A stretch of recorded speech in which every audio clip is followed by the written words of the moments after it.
இன்னையோட உங்க தரித்திரத்தை அடிச்சு நவட்டி வெளியே ஏற்றிட்டு இன்னையிலிருந்து பெரிய அறுவடை உங்க வாழ்க்கையில உண்டாக போகுது. ஆமென். அறுப்பு விதைப்பு அப்படி கிடையாது. விதைப்பு அறுப்பு, அதுதான் கரெக்ட் ஸ்டேட்மெண்ட். விதைப்பு அப்படிங்கிறது opportunity to receive the richness, to receive the blessings.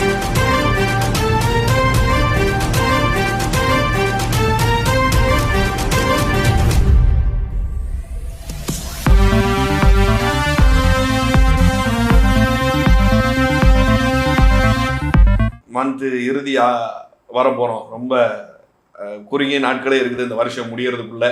நான் உங்களுக்கு சொல்றேன், ஒரு கார்ப்பரேட் கம்பெனி ஒரு இயர் எண்டிங் வரும்பொழுது பார்த்தீங்கன்னா ஹை ப்ரெஷராக இருக்கும். ஒரு கார்ப்பரேட் கம்பெனி இயர் எண்டிங் வரும்பொழுது ஹை ப்ரெஷர் இருக்கும். இந்த வருஷத்துக்குள்ளே அவங்களுக்கான டார்கெட்டை முடிக்கணும். ஆக்சுவலி அவங்களுக்கு என்னென்னா மார்ச் தான் இயர் எண்டு, சரியா? அவங்களுக்கு ஃபினான்ஷியல் இயர் எண்டு தான் இயர் எண்டு. ஸோ இந்த டிசம்பர் வந்து அவங்களுக்கு இயர் எண்டு கிடையாது. இது வந்து முக்கால் இயர் முடியறதுங்கிறதுனால இந்த மந்த்துக்குன்னு சில டார்கெட் இருக்கும், அவ்வளோதான். பட் ஃபினான்ஷியல் இயர் எண்டுன்னு வரும்பொழுது அவங்களுக்கு ரொம்ப ஹெவி ப்ரெஷர் இருக்கும். அந்த வருஷத்தில் அது வரைக்கும் முடிக்காத காரியங்களெல்லாம் அந்த ஒரு மாதத்தில் முடித்து தீரணும்னு வேகமாக வேலை செய்வாங்க. நான் பிலீவ் பண்ணுறேன், இந்த உலகத்தில் இருக்கிற கார்ப்பரேட் கம்பெனி அந்த கார்ப்பரேட் முதலாளிகளுக்காக இவ்வளோ வேலை செய்யுமே ஆனால், அந்த வருஷத்திற்கான காரியங்களை முடிச்சு கொடுக்கறதுக்கு இவ்வளோ வேலை செய்யுமே ஆனால், நீங்களும் நானும் பரலோகத்தின் பிரதிநிதிகளாக இருக்கிறோம். அப்போ பரலோகம் அதை காட்டிலும் 1000 மடங்கு ஹெவி ப்ரெஷரில் இருக்கும். ஏன்னா இந்த வருஷத்திற்கென்று தேவன் உங்களுக்கு வாக்குத்தத்தங்களை கொடுத்துருக்கிறார். இந்த மாதங்களுக்கென்று சில வாக்குத்தத்தங்களை கொடுத்துருக்கிறார். தனிப்பட்ட விதத்தில் உங்களுடைய பிரச்சனைகள் தீரும்படியான வார்த்தைகளை எவ்வளவோ கொடுத்துருக்கிறார் பாருங்க. அப்போ இது அடுத்த வருஷத்திற்கு டிராவல் ஆகிறதுக்கு தேவன் விடுகிறது இல்லை. ஏன்னா இந்த நாட்களும் நேரங்களும் தேவனால் உண்டாக்கப்பட்டது பாருங்க. தேவன் நாட்களுக்கும் நேரங்களுக்கும் உட்பட்டவர் அல்ல. உங்களையும் நாட்களுக்கும் நேரங்களுக்கும் அவர் உள்ள வைக்கணும்னு ஆசைப்படுகிற தேவன் அல்ல. நமக்கு கர்த்தரே நித்திய வெளிச்சமா இருக்கிறார். கர்த்தரே நம்முடைய காலத்துக்கு நம்முடைய காலமா இருக்கிறார். நம்ம வேற காலத்துல இருக்கிறோம். ஏமே நம்ம குரோனோஸ்குள்ள இல்லை, இந்த கடிகாரம் முள் காட்டுகிற அந்த காலத்திற்குள்ள இல்லை. இந்த வருஷ துவக்கத்திலேயே தேவன் அதுதான் வாக்குத்தத்தமா கொடுத்தார், சரியா? இந்த கடிகாரம் உள் சுழலுகிற அந்த காலத்துக்கு நாம் உட்பட்டவர்கள் அல்ல. நாம் யாரா இருக்கிறோம்? நம்ம அந்த காலம் இல்லை, நம்ம கைரோஸ் காலத்துக்கு, தேவனுடைய காலத்துக்கு உட்பட்டவர்களாய் நாம் இருக்கிறோம். ஸோ ஆனால் கூட இந்த வருஷத்தில் நம்ம இருக்கிறதுனால, இந்த உலகத்தில் நம்ம இருக்கிறதுனால, இந்த வருஷம் இதெல்லாம் நம்மளுக்கு நடக்கணும்னு நம்ம ஒரு திட்டம் நிர்ணயம் பண்ணதுனால, நமக்கு ஒரு ஆசை உண்டானதுனால, நம்மளுக்கு ஒரு டிசைர் உண்டானதுனால தேவனும் என்ன பண்றாரு? அதை ஆமோதிக்கிறார். வருஷ துவக்கத்தில் தான் வாக்குத்தத்தம் கொடுக்கணுமா? மாத துவக்கத்தில் தான் வாக்குத்தத்தம் கொடுக்கணுமான்னா அப்படி இல்லைதான். ஆனா ஒரு வருஷத்திற்கென்று ஒரு தீம் வைக்கணும் பாருங்க. ஒரு நோக்கம் வேணும். இந்த வருஷம் நான் என்ன செய்ய போறேன் அப்படிங்கிற ஒரு நோக்கம் வேணும் பாருங்க. ஏன் கார்ப்பரேட் கம்பெனிகள் வளர்ச்சி அடைந்து கொண்டே இருக்குது? ஏன் நம்மளுக்குள்ள அவ்வளவு பெரிய வளர்ச்சி இல்லை அப்படின்னு சொன்னா இந்த திட்டமிடுதல் இல்லை. இந்த வருஷம் என்ன நடக்கணும், அடுத்த 3 வருஷம் என்ன நடக்கணும், அடுத்த 5 வருஷம் என்ன நடக்கணுங்கிற பக்கா பிளான் இருந்ததுன்னா பரலோகம் அந்த நாள் முடியறதுக்கு போது ஹெவி ப்ரெஷர் ஆகி நமக்காக நிர்ணயிக்கப்பட்டிருக்கிற பணிவிட ஆவிகளை முடுக்குன்னு முடுக்கி அந்த காரியங்களை துரிதப்படுத்தி நிறைவேற்றி தந்துதான் அது முடிக்கும். ஏமேன். எத்தனை பேர் இதை விசுவாசிக்கிறீங்க? நிறைய பேர் மிஸ் பண்ணிட்டாங்க. இன்னைக்கு நிறைய பேர் மிஸ் பண்ணிட்டாங்க. பட் நீங்க பாக்கியவான்களா இருக்கிறீங்க. இந்த வார்த்தையை உங்க காதுகள் கேட்டிருக்கு. நான் சொல்றேன், நீங்க ப்ரெஷர் ஆக வேண்டிய அவசியம் அல்ல. உங்களுக்காக ஹெவி ப்ரெஷரை பரலோகம் போட்டுட்டு இருக்கு. பரலோகம் ஏதோ ஒரு அமைதியான தியான மடம் அல்ல. அதை நல்லா விளங்கிக்கிடணும். ஒரு மனுஷனுடைய ரட்சிப்பினால பரலோகத்துல பெரிய கழிவுறுதல் உண்டாகுது அப்படின்னு சொல்லுது. அப்ப ஒவ்வொரு நாளும் எத்தனை பேர் ரட்சிக்கப்பட்டுட்டே இருக்கிறாங்க பாருங்க. அப்ப பரலோகம் ஒரு நாளும் அமைதியாவே இருக்காது. நிறைய பேருக்கு அப்படியே ராக் சாங்ஸ் எல்லாம் போட்டா பிடிக்கிறது இல்லை, இறங்கி குத்துனா அது பிடிக்கிறது இல்லை பாருங்க. நீங்க பரலோகத்துக்கு போய் ஒன்றும் செய்ய போறதும் இல்லை. அங்க போனா நீங்க காதை பொத்திக்கிட்டு தான் உட்காரணும். பிறகு பரலோகம் கழிகூறுதலுக்கு உண்டான இடமா இருக்குது. அங்க ராப் சாங்ஸ்லாம் போட்டு குதிச்சு கொண்டாடி தேவனை மகிமைப்படுத்தக்கூடிய இடமா அது இருக்குது. நான் சொல்லல, பைபிள் சொல்லுது. இளையகுமாரன் திரும்பி வரும் பொழுது தகப்பனுடைய வீடு எப்படி இருக்குதோ அப்படிதான் பரலோகம் இருக்குது. தகப்பனுடைய வீடு பூமியில எப்படி இருக்குது?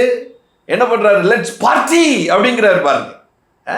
மாட்டை அடி, கொண்டாட்டத்திற்குள்ள போவோம் அப்படிங்கிறாரு. பார்ட்டி வையே, செலிப்ரேட் பண்ணு அப்படிங்கிறாரு. அப்போ பரலோகமும் எப்படி இருக்குது? அது என்னமோ அமைதியான ஒரு தியான மடம் அல்ல. முன்னாடி ஒருத்தர் எப்பவுமே அப்படி உட்காந்துக்கிட்டு இருப்பாரு, அவருக்கு முன்னாடி எல்லாரும் அப்படியே அசைஞ்சுக்கிட்டே இருப்போம். கிடையவே கிடையாது. அப்படிலாம் ஒரு இமேஜினேஷன் இருந்ததுன்னா நீங்கள் ஏமாந்து போவீங்க. ஒர்ஷிப் நடக்குது, அது ஒரு பக்கம். ஒர்ஷிப் நடக்குது. 1000 தூதர்கள் ஒர்ஷிப் பண்ணுறாங்க, 24 மூப்பர்கள் ஒர்ஷிப் பண்ணுறாங்க, 4 முகங்களை கொண்ட தூதர்கள் ஒர்ஷிப் பண்ணுறாங்க, பின்னாடி வர கோடி ரத்தத்தினால கழுவப்பட்ட ஜனங்கள் ஒர்ஷிப் பண்ணுறாங்க. அவர் நல்லவர், அவர் பரிசுத்தர் பரிசுத்தர் பரிசுத்தர் என்ற பாடலை பாடி கொண்டாடுறாங்கிறதெல்லாம் ஒரு பக்கம். ஆனால் ரியலா இன்னொன்று இருக்குது. நிறைய பேர் பாருங்களேன், இந்த பைபிளில் வெளிப்படுத்தின விசேஷத்துல யோவான் பார்த்த பார்வை தான், பரலோகத்தை குறித்து யோவான் பார்த்த பார்வை தான் இறுதியான பார்வை அப்படின்னு நினைக்கிறாங்க. பாருங்க, அப்படி கிடையாது. ஒவ்வொருத்தருக்கும் தேவன் பரலோகத்தை இன்னைக்கும் காட்சி அமைத்து கொண்டு இருக்கிறார். ஏமே, எத்தனையோ பெரிய தேவ மனிதர்களுக்கு அவர் பரலோகத்தின் வாசலை திறந்து அவங்க ட்ரீம்ல இருக்கும்போது காட்டியிருக்கிறார். பாருங்க, ஒரு தேவன் மனுஷன் இப்படி சொல்றாரு, பரலோகத்துக்குள்ள தேவன் என்னை அனுப்புனாரு.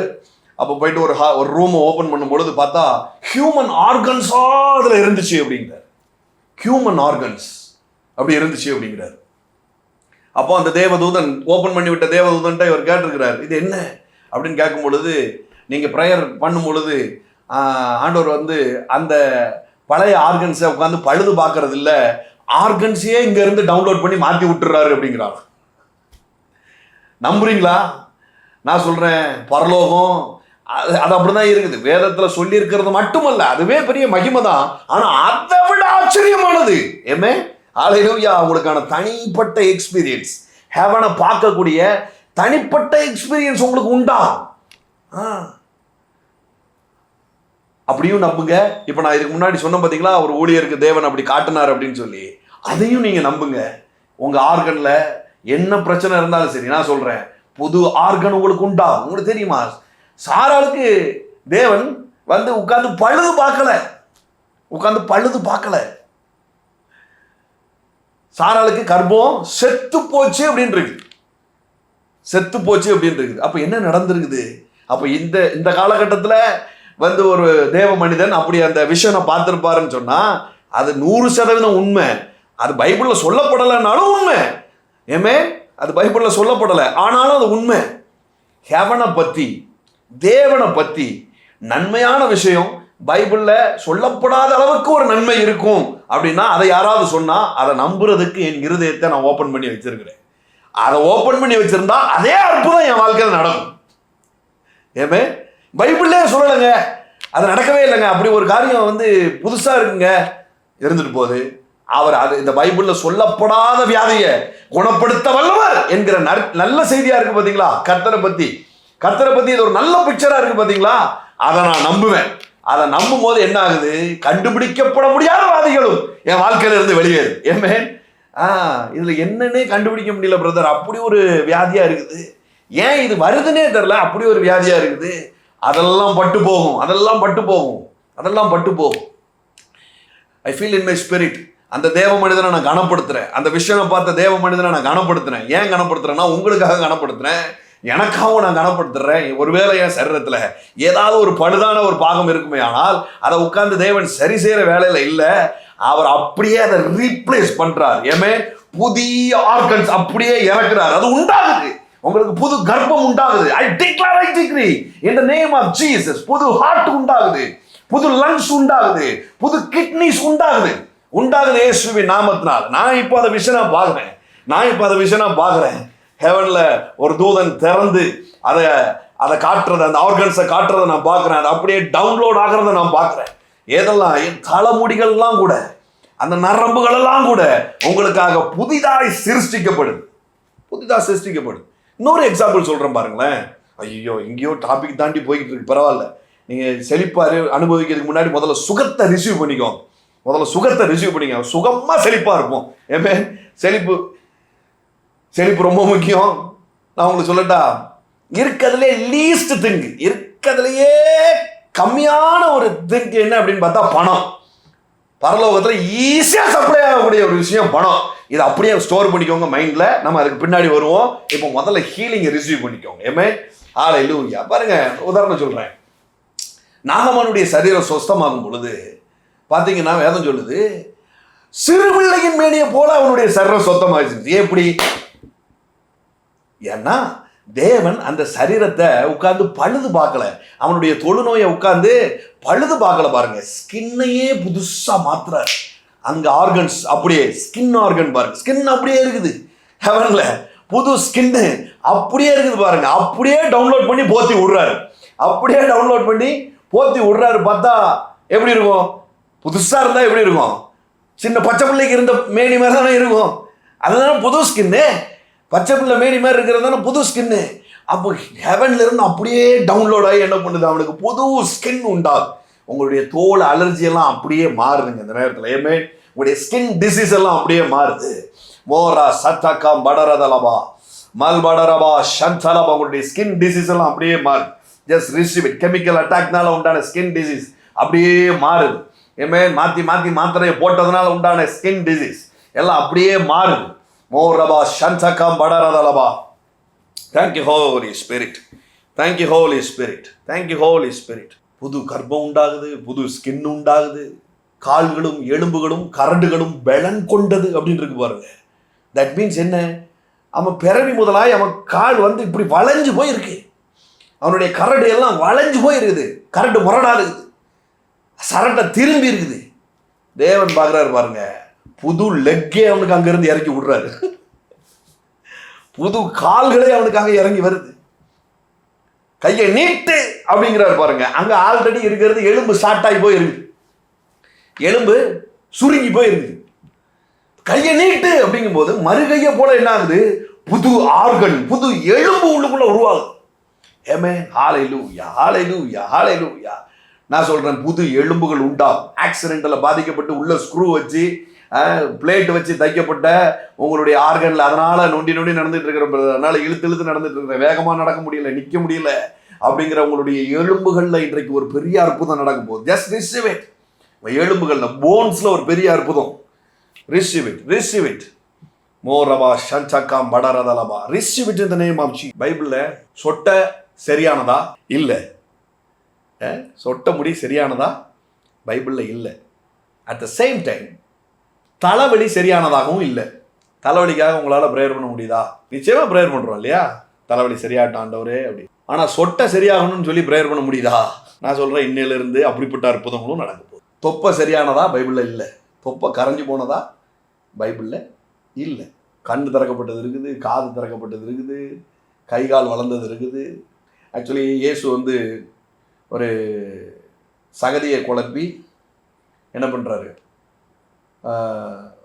ஒருத்தன் கண்ணில் பூசினார் அப்படின்னு சொல்லியிருக்கு இல்லையா. உண்மை என்னன்னு சொன்னால், அந்த குருடனுக்கு பார்த்தா ஐ பாலே கிடையாது, சரியா, ஐ பாலே இல்லை. வரலாற்று ஸ்காலர்ஸ், பைபிள் ஸ்காலர்ஸ் இப்படி சொல்கிறாங்க. அங்கே வந்து கண்ணே கிடையாது, பாலே இல்லை. என்ன நடக்குதுன்னா, ஆண்டவர் வந்து எச்சு குழப்பி மண்ணை எடுத்து பால் உண்டாக்குறார், ஐபால் உண்டாக்குறார். எப்படி? ஏன்னா அவர் சிருஷ்டிகர்த்தர், அவர் சிருஷ்டிப்பின் தன்மையை மாத்துறதே இல்லை. புது ஆர்கனே உண்டாக்குறாரு, அவனுக்கு புது ஆர்கன் உண்டாக்குறாரு, கைப்பட உண்டாக்கி கண்ணில் வச்சு இப்போ கண்ணை தர அப்படிங்கிறாரு. கண்ணை என்ன பண்ணுறாரு, புதுசாக உண்டாக்குறாரு பாரு, புதுசாக உண்டாக்குறாரு. எப்படி? ஆல்ரெடி ஹெவனில் அவனுக்கான கண் இருக்குது. இங்கே இவர் விசுவாசித்து ஒரு காரியத்தை செய்யும் போது அதே கண் அப்படியே அவனுக்கு டவுன்லோட் ஆகுது. ஏமே ஸ்பிரிட்டில் இருக்குது, அது அப்படியே டவுன்லோட் ஆகுது, மேனிஃபெஸ்ட் ஆகுது பாருங்க, மாம்சமாக்கப்படுது. ஆவியில் இருக்கிற அந்த அந்த அந்த ஆர்கன்ஸ் என்ன பண்ணுது, அப்படியே மாம்சமாக்கப்பட்டு அவனுக்கு உண்டாக்கப்படுது. நான் சொல்கிறேன், உங்களுக்கு புது ஆர்கன்ஸ் உண்டாகும். ஹல்லேலூயா, ஹல்லேலூயா.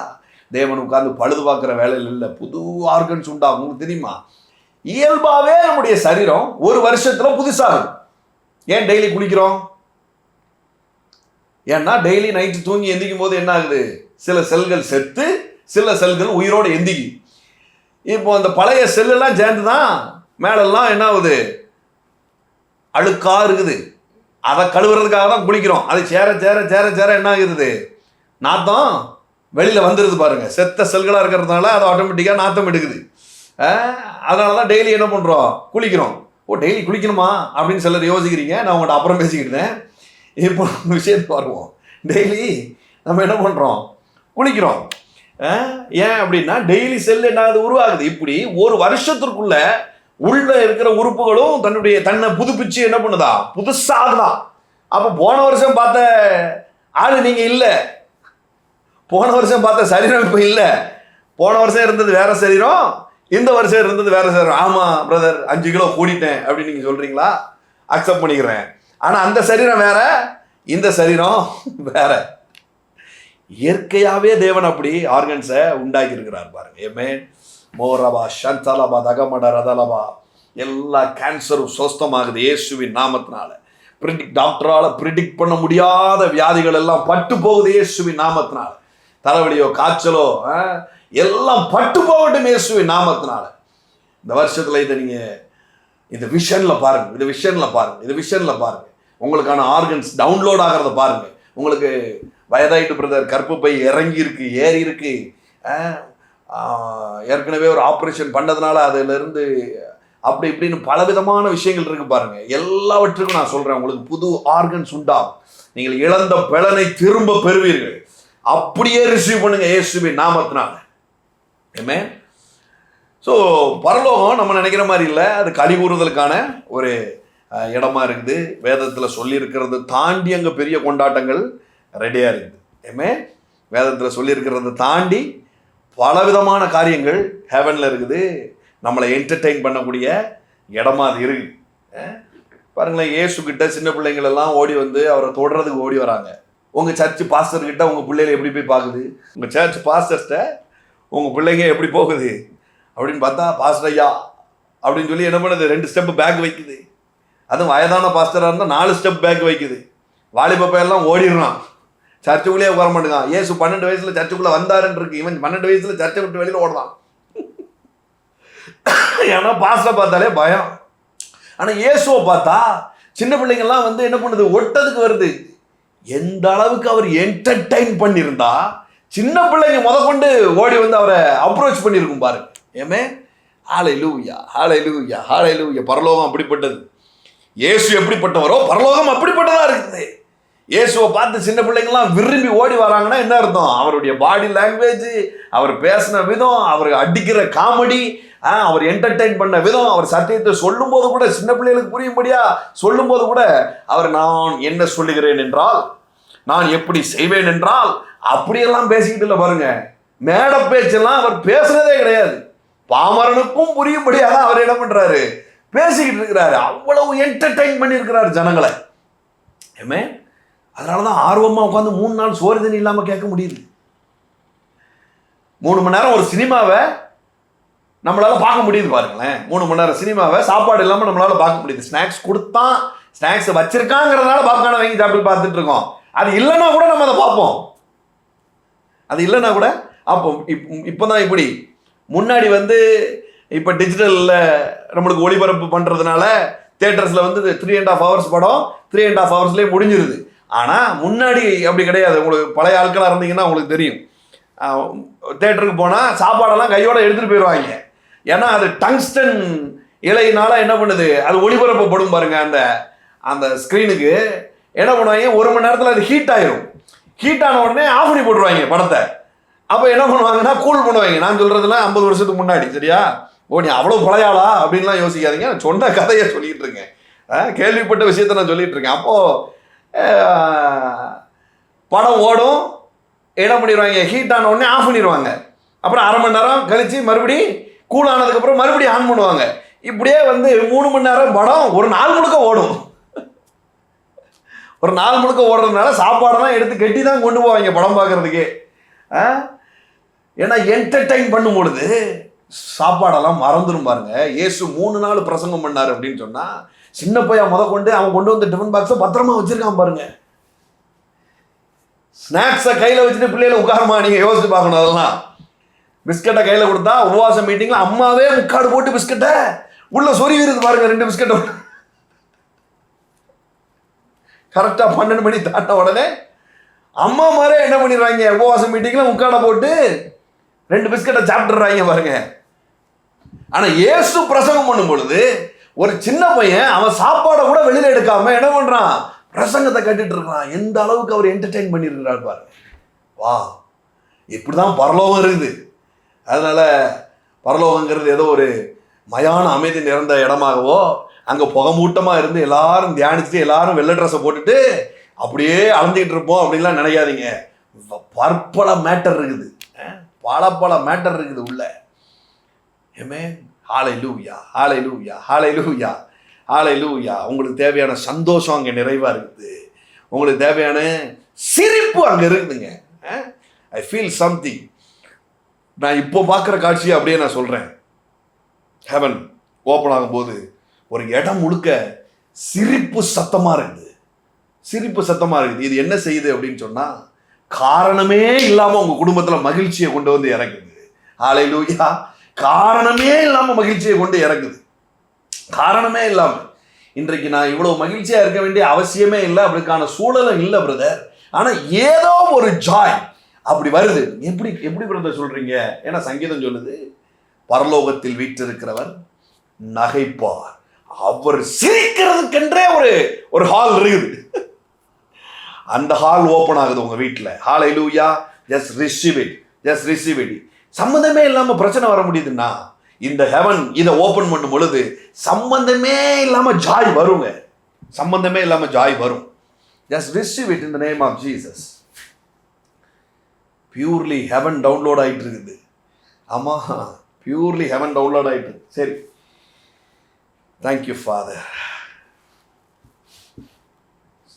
அறுவடை குறித்த சில காரியங்களை நான் உங்களோடு பகிர்ந்து கொள்கிறேன். முதல்ல எது செழிப்பு அப்படிங்கிறது நல்லா தெரியணும் பாருங்க.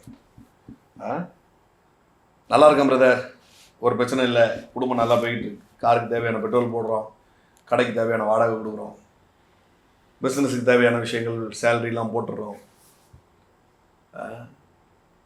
போதும், நம்மளுக்கு சாப்பாட்டுக்கு ஓடுது பிரதர், செழிப்பாக இருக்கும் அப்படின்னு நீங்கள் சொல்லிடுறீங்க அப்படின்னு சொன்னால் அது செழிப்பு அல்ல. நீங்கள் சாப்பிட்றீங்க, நீங்கள் உடுத்துறீங்க, நீங்கள் நல்லா இருக்கீங்க அப்படிங்கிறதுன்னு பேர் செழிப்பு அல்ல. தாவீது சொல்கிறான், என் பாத்திரம் நிரம்புகிறது. அப்படியா சொன்னா? தாவீது என்ன சொன்னா? என்ன சொல்லியிருந்தாலும் நம்ம நல்லது இருந்தாங்க சொல்லியிருப்போம், நீங்களே சொல்லியிருங்க அப்படிங்களா? தாவீது என்ன சொல்கிறாங்க? என் பாத்திரம் நிரம்பி வழிகிறது. நீங்கள் ஓவர்ஃப்ளோ ஆகி உங்கள் நிமித்தமாய் 4 பேர் நல்லா இருக்கணும். அதுதான் எல்லாம் சொல்லுங்கள், அதுதான் செழிப்பு, அதுதான் செழிப்பு. பிரசங்கி 11வது அதிகாரம். எனக்கு திரும்ப ஆண்டவர் ஞாபகப்படுத்துகிற ஒரு விஷயம் அதுதான். ஸோ என்ன அப்படின்னு சொன்னால், 153 பெரிய மீன்கள் உனக்கு நான் தருவேன் அப்படின்னு ஆண்டவர் சொல்லியிருக்கிறார். ஏமே, எனக்கு 153 பெரிய மீன்களை நான் உனக்கு தருவேன் அப்படின்னு இருக்கிறார். நீங்கள் எல்லாம் 153களில் 3 பெரிய மீன்களில் மிக முக்கியமான மீன்களாக இருக்க போறீங்க. ஏமே, மீன் அப்படிங்கிறது செழிப்பிற்கான அடையாளம். இது நிறைய செழிப்பு பற்றி பேசும் பொழுது நான் சொல்லியிருக்கிறேன். மீன் அப்படிங்கிறது என்னது? செழிப்பிற்கான அடையாளம். ஸோ 153 பெரிய மீன்களில் நீங்கள் மிக முக்கியமான மீன்கள் நீங்கள் அப்படின்னு சொன்னால், சில கவுண்டபிள் பணக்காரர்களில், எண்ணிக்கைக்குட்பட்ட பணக்காரர்களில் நீங்கள் முக்கியமான பணக்காரர்களாக இருப்பீர்கள். ஏமே, ஹல்லேலூயா. எண்ணிக்கைக்குரிய டாக்ஸ் பேயர்ஸில் முக்கியமான நபர்களாய் நீங்கள் இருப்பீர்கள். நீங்கள் நம்பினாலும் சரி, நம்பாட்டிலும் சரி, இது நடக்க போகுது. இதுதான் நடக்க போகுது. இது தேவன் சொல்லுகிற வாக்கு. அவர் வாக்கில் உண்மை உள்ளவராக இருக்கிறார். ஏமே, அதுக்கு தான் சில சமயத்தில் இடையில போதிக்கிறார். வாக்குகளை அதிகமாக சொல்லிட்டு ஆண்டவர் நம்மளை செய்ய சொல்கிற காரியம் பார்த்தீங்கன்னா சப்ப மேட்டராக இருக்குது, ஒன்றும் இல்லாத மேட்டராக இருக்குது, வெரி சிம்பிளான விஷயந்தான் இருக்குது. ஆனால் பேவுலையில் அதை ஏற்றுக்கிடாமல் இந்த இந்த மண்டை என்ன பண்ணுதுன்னா, லாஜிக்கை யோசிச்சு வீணாக போயிருது பாருங்களேன். ஜஸ்ட் மிஸ்ஸில் குஷ்டரோகியாவே வாழ்ந்திருக்க வேண்டியது யாரு? நம்ம பேர் என்ன, நாகமா. Just miss. அந்த வேலைக்காரன் மட்டும் கொஞ்சம் புஷ் பண்ணி சொல்லாமல் இருந்திருந்தான்னா வாழ்நாள் முழுக்க என்ன பண்ணியிருக்க வேண்டியது? குஷ்டரோகியாவே வாழ்ந்திருக்க வேண்டியது. அவன் சொன்ன காரியம் சப்ப மேட்ரு. ஆனால் அதை செய்யறதுக்குள்ள பார்த்தீங்கன்னா 1000 காரணம் சொல்றது, 1000 பிரச்சனையை சொல்றது, வாய்ப்பே இல்லை அப்படிங்கிற மாதிரி சொல்றது பாருங்க. இன்னைக்கு take this verses seriously. Okay, சீரியஸாக இதில் இருங்க. நான் இன்றைக்கு சொல்லக்கூடிய காரியம் ரொம்ப முக்கியமான ஒரு விஷயம். ஏன்னா எனக்கு தெரியும், இந்த கூகுள் மீட்டை வர்றவங்க அல்லது இதை யூடியூப்பில் பார்க்குறவங்க 80% பொருளாதாரத்தில் ஒரு பெரிய முன்னேற்றம் வேணும் அப்படிங்கிறதால தான் நீங்கள் கேட்டுட்ருக்கீங்க. நான் சொல்கிற ப்ராஃபஸி எல்லாத்தையும் நீங்கள் எதுக்கு அப்ளை பண்ணுவீங்கன்னா பொருளாதார செழிப்புக்கு தான் நீங்கள் அப்ளையே பண்ணுவீங்க. எனக்கு தெரியும். வெரி ரேராக குடும்ப சமாதானம், வெரி ரேராக சரீர சுகம், வெரி ரேராக என்ன பண்ணுறது மற்ற காரியங்களில் சக்ஸஸுக்காக நீங்கள் அதை அப்ளை பண்ணுறீங்க. நான் சொல்கிற தீர்க்க தரிசனமாக இருக்கட்டும், நான் சொல்கிற காரியங்களாக இருக்கட்டும், உங்களுக்காக நான் ஜெபிக்கிற விஷயமா இருக்கட்டும், 80% நீங்கள் என்ன பண்ணுறீங்கன்னா பொருளாதாரத்திற்காக தான் அந்த வார்த்தைகளை நீங்கள் இழுத்துக்கொள்கிறீங்க.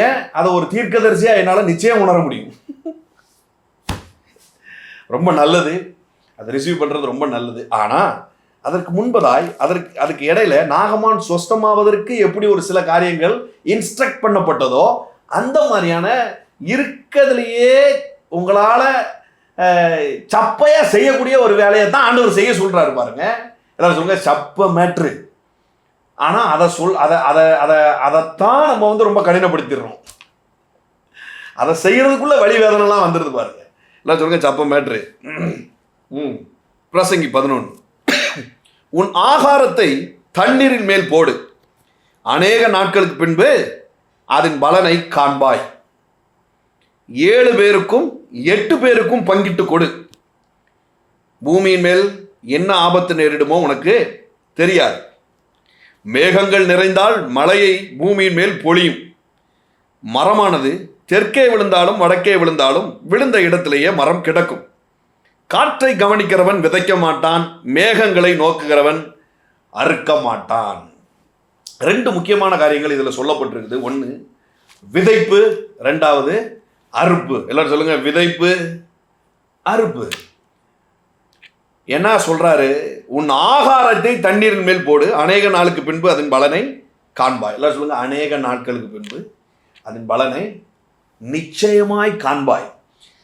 விதைக்க சொல்றாரு, தண்ணீரின் மேல தூவு அப்படின்னா என்ன அர்த்தம்? விதை நிச்சயமா நீ பார்ப்ப அப்படிங்கிறார். அப்ப நிச்சயமா நம்ம ஏதோ ஒரு பொருளாதாரத்தில் ஒரு செழிப்பை பார்க்கல அப்படின்னு சொன்னா என்ன அர்த்தம்? ஆகாரத்தை தூவல அப்படின்னு அர்த்தம். ஆண்டவர் சொல்றாரு, விதைச்சா நிச்சயமான அறுவடை உண்டு அப்படின்னு தெளிவா ஆண்டவர் சொல்றாரு. முதல்ல ஒவ்வொரு வசனத்திலிருந்தும் சில காரியங்களை நான் எடுத்து சொல்றேன். இப்போ 2வது வசனம் நான் சொல்றேன், 7 பேருக்கும் 8 பேருக்கும் பங்கிட்டு கொடு. அப்போ ஏன் நமக்கு அறுவடை வேணும்? ஏன் நமக்கு செழிப்பு வேணும்? இல்லை சொல்லுங்க, ஏன் செழிப்பு, ஏன் அறுவடை, ஏன் செழிப்பு, ஏன் அறுவடைன்னா 7 பேருக்கு நல்லது செய்யணும்னு நான் கிளம்புறதுக்காக தான் எனக்கு செழிப்பு. ஆனால் 8வது ஒருத்தன் தேவையே இல்லாமல் லைனில் வந்தா கூட அவனுக்கும் கொடுக்கும்படியா என்கிட்ட இருக்கணும். அதற்காகத்தான் செழிப்பு. அதுதான் செழிப்பு. ஏமே ஹல்லேலூயா. ஏதோ நான் நல்லா இருந்தேன், நான் ஒரு காரை வாங்கினேன், நான் ஒரு வீடை வாங்கினேன், நான் பெட்ரோலை போட்டேன், நான் போகிற வழியில் சாப்பிட்டேன், நான் பிரியாணியாக சாப்பிட்டேன் அப்படிங்கிறதுக்கு பேர் செழிப்பு அல்ல. 7 பேருக்கு நல்லது செய்யணும்னு நான் கிளம்பி போகிறேன், லிஸ்ட்லேயே இல்லாத 8வது ஒருத்தன் வந்து நிற்க, அவனுக்கும் நல்லது செய்கிற அளவுக்கு என் பணம் நிரம்பி இருக்கணும். அதுதான் செழிப்பு. ஏமே ஹல்லேலூயா. தேவன் பர்பஸ் இல்லாமல் ஒரு செழிப்பை வாழ்க்கையில் ரிலீஸ் பண்ணுறதே இல்லை பாருங்க. முதல்ல எது செழிப்பு? நான் மட்டும் நல்லா இருக்கிறேன் அப்படிங்கிறது பேர் செழிப்பு அல்ல.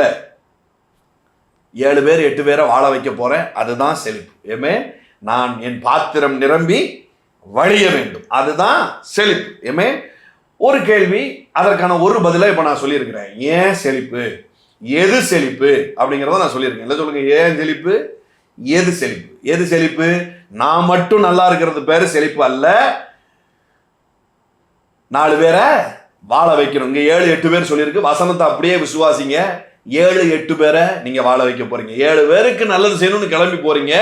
8வது ஒருத்தன் வாரான், அவனுக்கும் வாரி இறைக்கு கொடுக்க போறதுக்கு பேர் தான் செழிப்பு. ஏமே ஹல்லேலூயா. அப்போ பாருங்க, அடுத்து 2 கொரிந்தியர் 8:9. முதல்ல, நான் செழிப்பதற்கு தகுதியான ஆளா, நான் பணக்காரன் ஆவதற்கு தகுதியான ஆளா, according to my bank account, according to my family background, according to my business income, according to my ministry, according to my மாமனார் கொடுத்த டவுரி, இப்படியெல்லாம் வச்சு பார்க்கும் பொழுது நான் பணக்காரன் ஆவதற்கான காரண காரியங்கள் இருக்கா அப்படின்னு நீங்க யோசிச்சுட்டு இருக்கீங்க அப்படின்னு சொன்னா, அது எல்லாத்தையும் தூக்கி சுத்தி என்ன பண்ணுங்க, ஒரு பெரிய குழி தோண்டி அதை வச்சு மண்ணெளி போட்டுருங்க. நான் பணக்காரன் ஆவதற்கான தகுதியுடைய நபரா, நான் செழிப்பதற்கான நபரா அப்படின்னு நீங்க ஒரு கேள்வி எழுப்பினீங்கன்னா, ஒன்று செழிப்பா இருக்கணும் அல்லது தரித்திரமா இருக்கணும் உங்க வாழ்க்கை. சரியா? இடைப்பட்ட கேப்ல இருக்கவே கூடாது. ஒன்று தரித்திரம் பிடிச்ச வாழ்க்கை வாழ்ந்துடணும். அப்படி இல்லைன்னா கர்த்தரை நம்புகிறனோ செழிப்பான்னு சொல்லியிருக்குது, அந்த செழிப்பான வாழ்க்கைக்குள்ள வாழணும். ஆவரேஜ் லைஃபு, பிலோ ஆவரேஜ், கொஞ்சம் மேலே, இந்த மாதிரியான லைஃப் இருக்கக்கூடாது. ஒன்று கீழே போயிடணும் அல்லது டாப்ல வந்துடணும். நீங்க கீழே போறதுக்கான வாய்ப்பே கிடையாது அப்படின்னு நான் அடிச்சு சொல்றேன். எத்தனை பேர் என் கூட அதை அடிச்சு சொல்றீங்க? நான் தரித்திரமாக வாழ முடியவே முடியாது அப்படின்னு நான் நெத்தியில அடிச்ச மாதிரி சொல்றேன், நெத்தி போட்டுல அடிச்ச மாதிரி நான் சொல்றேன். எத்தனை பேர் என்னை ஆமோதிக்கிறீங்க? வெரி சீரியஸான விஷயத்தை நான் டிஸ்கஸ் பண்ணிட்டு இருக்கிறேன். தயவுசெய்து கனெக்ட் ஆகி டிஸ்கனெக்ட் ஆகி அப்படி அப்படி அப்படி வராதிங்க. நல்ல சிக்னல் கிடைக்கிற ஏரியாவில் உட்காந்துக்கோங்க. இன்னையோட உங்க தரித்திரத்தை அடிச்சு நவட்டி வெளியே ஏற்றிட்டு இன்னிலிருந்து பெரிய அறுவடை உங்க வாழ்க்கையில் உண்டாக போகுது. ஆமென். ஹல்லேலூயா. வெரி முதல்லயே சொல்லிட்டேன், சாதாரண இன்ஸ்ட்ரக்ஷன் பாருங்களேன், சாதாரண இன்ஸ்ட்ரக்ஷன். 1 மணி நேரம் ஃபுல்லா உட்காந்து இதை கேளுங்க அப்படிங்கிறது வெரி சாதாரண இன்ஸ்ட்ரக்ஷன். ஆனால் அப்பந்தான் பாத்திரம் கழுவ போவோம், அப்பந்தான் பிள்ளைக்கு டயப்பரை மாற்ற போவோம், அப்பந்தான் எல்லா வேலையும் நம்ம செய்யறதுக்கு வரும் பாருங்க. இல்லை, 1 hour உட்காந்துருங்க. ஆமென். 1 hour உட்காந்துருங்க, கம்ப்ளீட்டா அதை உட்காந்துருங்க. இன்னையோட இதை முடிச்சே தீரணும். இதுக்கு மேல இப்படி ஒரு லைஃப் நான் வாழக்கூடாது, இப்படிப்பட்ட தரித்திர வாழ்க்கை எனக்கு வேண்டாங்கிற வெறியோட வந்து உட்கார்ந்து இன்னைக்கே அதை முடிச்சு விட்டுருவோம். ஆமென். ஹல்லேலூயா. நிறைய பேர் எனக்கு மெசேஜ் பண்றாங்க பாருங்க, பொருளாதாரத்துல இல்லை, பொருளாதாரத்துல அது இல்லை, பொருளாதாரத்துல இது இல்லைன்ட்டு. ஆனால் உட்காந்து கேட்கறதே கிடையாது பொருளாதார செழிப்பை பற்றி. சாதாரணமாக தேவன் சொல்லுகிற வெரி பேசிக் இன்ஸ்ட்ரக்ஷன்ஸை கேட்கறதே கிடையாது பாருங்க. அதில் முக்கியமான ஒரு இன்ஸ்ட்ரக்ஷன் என்ன அப்படின்னு சொன்னால், நேரம் எடுத்து தேவனுடைய வார்த்தையில் நீங்கள் உட்கார வேண்டியது ரொம்ப ரொம்ப முக்கியம். நேரம் எடுத்து பொருளாதார செழிப்பை குறித்து கேட்கும்படியாது, தேவனுடைய சித்தத்தை நீங்கள் அறிந்து கொள்ள முடியாது, தேவன் உங்களை குறித்து வைத்திருக்கிற நோக்கத்தை அறிந்து கொள்ள முடியாது, பொருளாதாரத்துக்கென்று அவர் சில வழிமுறைகளை வைத்திருக்கிறார், அதை நீங்க ருசித்து பார்க்கும்படியாக நேரம் எடுத்து தேவ சமூகத்துல நீங்க உட்கார்றது மிக மிக மிக மிக முக்கியம். சாதாரண இன்ஸ்ட்ரக்ஷன், எல்லாம் சொல்லுங்க, சாதாரண இன்ஸ்ட்ரக்ஷன். அதை விட என்ன பெரிய வேலை? உன் தரித்திரம் நீங்கணும், அதுதானே முக்கியமான வேலை. அப்ப அந்த முக்கியமான வேலை என்ன வேலையா இருக்கணும்? தேவனுடைய வார்த்தையின் அடிப்படையில் உன் தரித்திரம் நீங்கக்கூடிய ஒரு வேலையா இருக்கணும். அதுல சொல்லப்பட்டிருக்கிற சில இன்ஸ்ட்ரக்ஷன் நான் மறுபடியும் சொல்றேன். செழிப்பாகிறதுங்கிறது வெரி பேசிக். செழிப்பாகிறது வெரி பேசிக். சொல்லுங்க, செழிப்பாகிறது வெரி பேசிக். 2 விஷயம் தான் தேவை. கொஞ்சம் பொறுமை தேவை. ஏமே இல்லை சொல்லுங்க, கொஞ்சம் பொறுமை. நிறைய பேர் என்னன்னா, அறுவடை வர்ற நேரத்தில் ஒரு பெரிய சொதப்பிடுவாங்க பாருங்க. அறுவடை வர்ற நேரத்தில் சிலர் விதைக்கிறதே கிடையாது. அவங்களுக்கான வார்த்தை இப்போ நான் சொல்லக்கூடிய வார்த்தையே கிடையாது. சரியா? எனக்கு விதைக்கிற பழக்கமே இல்லைன்னா இந்த மெசேஜை கேட்காதீங்க, அது வேஸ்ட்டு, வேலையே செய்யாது. I'm talking seriously. நான் இப்போ சொல்லிக்கிட்டு இருக்கிற வார்த்தைகள் எல்லாம் விதைச்சிட்டு அறுவடைக்காக வெயிட் பண்ணுறவங்களுக்கு. ஏமே விதைச்சிட்டு அறுவடைக்காக வெயிட் பண்ணிட்டு இருக்கிறவங்க. நான் விதைக்கவே மாட்டேன், எனக்கு எப்படியாவது நடக்கணும் அப்படின்னு சொன்னால் எப்படியுமே நடக்காது. சரியா? நல்ல கவனமாக கேளுங்க. முதல்ல விதை, அறுப்பு, விதைப்பு அப்படி கிடையாது. It's wrong statement. அறுப்பு, விதைப்பு, இட்ஸ் ராங் ஸ்டேட்மெண்ட். விதைப்பு, அறுப்பு, அதுதான் கரெக்ட் ஸ்டேட்மெண்ட். ஏன் பிரசங்கி இப்படி சொல்லுது? உன் ஆகாரத்தை தண்ணீரின் மேல் போடு, அநேக நாட்களுக்கு பின்பு அதன் பலனை காண்பாய். தூக்கி போடுறது என்ன? விதை. பலனை காண்பதுங்கிறது எப்போ வருது? அதுக்கு அடுத்து வருது பாருங்க. அப்போ முதல்ல விதை, ரெண்டாவது அறுவடை. எல்லாரும் சொல்லுங்க, முதல்ல விதை, ரெண்டாவது அறுவடை. முதல்ல விதைக்கணும் பாருங்க. முதல்ல எதுல, இது பொருளாதாரத்துக்கு மட்டும் இல்லை, உங்களுக்கு எதெல்லாம் தேவையோ அது எல்லாவற்றையும் விதைக்க முடியும். பிள்ளை இல்லையா? 10 பிள்ளை இல்லாதவர்களுக்காக நீங்க ப்ரேயர் பண்ணுங்க, அது உங்களுக்கான விதை. உங்களுக்கு ஒரு நல்ல இடம் வேணுமா? யாருக்காவது இடம் தேவைப்படும் பாருங்க, அவங்களுக்காக ப்ரேயர் பண்ணுங்க, அவங்களுக்கு இடம் கொடுங்க. அல்லது அவங்களுக்கு இடத்திற்கா ஏதாவது ஒரு ஹெல்ப் பண்ணுங்க. நான் சொல்றேன், உங்களுக்கு இடம் உண்டாகும், உங்களுக்கு இடம் உண்டாகும். புதுசாக ஊருக்கு வர்றவங்க ஹஸ்பண்ட் அண்ட் ஒய்ஃபாக வந்திருப்பாங்க, அவங்களுக்கு ஒரு வீடு கேட்டு உங்களுக்கு வராங்க அப்படின்னு சொன்னால், எனக்கு அப்படிலாம் தெரியாதுங்க, பார்க்க முடியாதுங்க அப்படின்னு நீங்கள் ஒதுங்கி போகாதீங்க, அவங்களுக்கு ஹெல்ப் பண்ணுங்க. இதெல்லாம் விதை, இதெல்லாம் விதை. புதுசாக யாரோ ஒரு வீடு கேட்டு வராங்க, அவங்களுக்கு அந்த இடத்துல ஒரு வீடு இருக்குது, இங்கே ஒரு வீடு இருக்குது, எனக்கு தெரிஞ்ச ஒரு ஃப்ரெண்டு ஒருத்தர் வீடு வச்சிருக்கிறாரு, இங்கே ஒரு இடம் வச்சிருக்கிறாரு இப்படின்னு சொன்னால் வேதம் சொல்லுது அது விதை, அது விதை. சர்ற சுகத்திற்காக ரொம்ப நாளாக காத்திருக்கிறீங்கன்னா நான் சொல்கிறேன், அப்படிப்பட்ட வியாதியில் இருக்கிறவங்களுக்காக தொடர்ந்து ஜெபிங்க, அதற்கான பலனை காண்பாய் அப்படின்றது. காலையிலே உன் விதையை தூவு, மாலையிலே உன் கையை நெகிழ விடாதே, அதுவோ இதுவோ எது வாய்க்கும் என்று நீ அறியாயே. தூவிக்கிட்டே இரு, ஒரு நாள் வரும், ஒட்டுமொத்த அறுவடையா உனக்கு திரும்ப வரும் அப்படிங்கிறார் ஆண்டவர். ஏமே ஹல்லேலூயா, ஹல்லேலூயா. அறுவடைக்காக காத்திருக்கிறீங்க, எனக்கு தெரியும். இது ஃபில்டர் ஆகும், இது ஃபில்டர் ஆகும். யூடியூப்ல கூட இது பெருசா போகாது பாருங்களேன். நான் அடிச்சு சொல்றேன், ஏன்னா விதைக்க மனதில்லாதவர்கள் விதையை பத்தி பேசின உடனே கட்டாயி போயிடுவாங்க. ஐநோ, விதைக்க மனதில்லாதவர்கள் அறுவடையை மட்டும் எனக்கு எப்படியாவது வரும் அப்படின்னு நினைக்கிறவங்க விதைப்போடு பேச ஆரம்பிச்ச உடனே கட்டாயி போயிடுவாங்க. அப்புறம் ஒன்று நல்லா தெரியுது, உங்க அறுவடையை எவனாலையும் தடுக்க முடியாது. ஏன்னா நீங்க விதைக்கிறீங்க, அதனால தான் இது தைரியமா கேட்குறீங்க.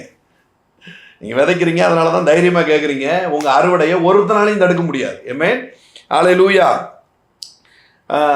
அப்போ என் தரித்திரம் எங்க போச்சு பாருங்க. ஒன்று செழிப்பா இருக்கணும், ஒன்று அல்லது தரித்திரமா இருக்கணும். நான் முதலே சொல்லிட்டேன், நீங்க செழிப்பா இருப்பதற்கு தான் உண்டாக்கப்பட்டிருக்கீங்க, நீ தரித்திரமா வாழவே முடியாது. அப்போ என் தரித்திரம் எங்க போச்சு, எங்க போச்சுங்கிறத உள்ள ஆழத்துல ஏத்தணும் பாருங்க. ஏத்திட்டோம்னா இந்த விதைப்பை பத்தி உங்களுக்கு ஒரு ஜாய் உண்டாகும்.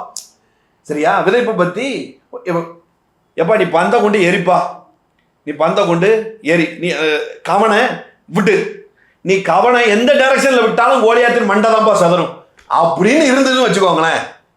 புரியுதா நான் சொல்றது உங்களுக்கு? நீ கவனை விடு, நீ எந்த டைரக்ஷன்ல விட்டாலும் அதை சுத்தி நேரம் அங்க எங்க சுத்தினாலும் நேர கோலியாத்தினுடைய உச்சிமண்டையில தான் போய் விழும். அப்படின்னா எவ்வளவு தைரியமா சுத்தி விடுவோம் பாருங்க, எவ்வளவு தைரியமா சுத்தி விடுவோம் பாருங்க. இப்ப அப்படிதான் உனக்கு தரித்திரமே வராது. நீ விதைச்சா பலன் வருமா வராதா அப்படிங்கிற கேள்விக்கே இடம் இல்லை. அது மலட்டு விதையா அது போகாது. நீ விதைச்சா அது பூத்து குலுங்கும்படியா வரும். வருஷத்துல ஒரு வருட வருமானமே, ஒரு வருட அறுவடையே 100 மடங்கா இருக்கும். அப்படின்னா அந்த தரித்திரம் எங்க போச்சு அப்படிங்கிறது நல்லா பார்த்துட்டோம் அப்படின்னு சொன்னா, அது அது மலட்டு விதை அல்ல அப்படிங்கிறத நல்லா பார்த்துட்டோம் அப்படின்னு சொன்னா, நான் விதைச்சா இதை பறவை கொத்தாது அப்படிங்கிறத நம்ம கன்ஃபார்ம் பண்ணிட்டோம்னு சொன்னா, நான் விதைச்சா இதை எவனும் தோண்டி எடுத்து போடுற மாட்டான், பிசாசுக்கும் இதுக்கும் அதிகாரம் இல்லை அப்படிங்கிறத நம்ம நல்லா தெரிஞ்சிட்டோம் அப்படின்னு சொன்னா, தைரியமா நம்ம விதைப்போம் பாருங்க. அறுவடையும் தைரியமா நம்ம எதிர்பார்த்துட்டு இருப்போம் பாருங்க. ஏமே ரெண்டுமே முக்கியம், விதைக்கிறதும் முக்கியம், அறுவடையை எதிர்பார்க்கறதும் முக்கியம். விதைக்கிறதும் முக்கியம், அறுவடைய எதிர்பார்க்கறது முக்கியம். விதைக்காம அறுவடையை எதிர்பார்த்தாலும் டேஞ்சர். விதைக்காம அறுவடையை எதிர்பார்த்தா நிச்சயமா அறுப்போம். என்ன அறுப்போம்? ஒரு வயல்வெளி இருக்குது, அதுல நெல்மணியை தூவவே இல்லை, ஆனா ஒரு பெரிய அறுவடையை நம்ம எதிர்பார்த்துட்டு இருக்கோம்னா நிச்சயமா அறுப்போம். கொஞ்ச நாள் கழிச்சு பார்த்தா புல்லும் முள்ளும் என்ன பண்ணும், அங்க விளைஞ்சு கிடக்கும், அதை உட்காந்து அறுத்துக்கிட்டு இருக்க வேண்டியதான். ஆனால் விதைப்போமே, ஆனால் என்ன பண்ணுவோம்? நிச்சயமான அறுவடையை நம்ம வாழ்க்கையில வாங்குவோம். ஹல்லேலூயா, ஆமென். அப்ப என் தரித்திரம் எங்க போச்சுங்க? என் தரித்திரம் எங்க போச்சு? 2 கொரிந்தியர் 8. உங்க தரித்திரம் எங்க போச்சுங்கிறத காட்டுறேன் பாருங்க. உங்க வீட்டு வாசல்ல கூட அது படுத்திருக்காது. சோம்பேறியினுடைய வீட்டு வாசல்ல தான் அது படுத்திருக்கும், ஆனா உங்க வீட்டு வாசல்ல அது படுத்திருக்காது. 2 கொரிந்தியர் 8வது அதிகாரம். என் தரித்திரம் எங்க போச்சு? இல்லை சொல்லுங்க, என் தரித்திரம் எங்கே போச்சு? இனி அது என் தரித்திரமே இல்லை. அப்படி உரிமை பாராட்டவும் நான் மாட்டேன். தரித்திரம் பொதுவாக சொல்லணும், சரியா? என் தரித்திரம் கிடையாது, அது தரித்திரம். அது என்கிட்ட இருக்க முடியாது, அது என்னுடைய ப்ராடக்ட் கிடையாது. நான் விதைச்சா அறுவடையே வரல அப்படின்னா அது பேர் தரித்திரம். நான் தரித்திரம் எங்கே போச்சு அப்படிங்கிறத அறிஞ்சிக்கிட்டேன்னா நான் விதைச்சா நிச்சயம் அறுவடை எனக்கு உண்டு. ஏமே, இதை ஆவியில் நீங்கள் ரிசீவ் பண்ணிக்கோங்க இயேசுவின் நாமத்தினால. 8:9 நம்முடைய கர்த்தராகிய இயேசு கிறிஸ்துவின் கிருபையை அறிந்திருக்கிறீர்களே.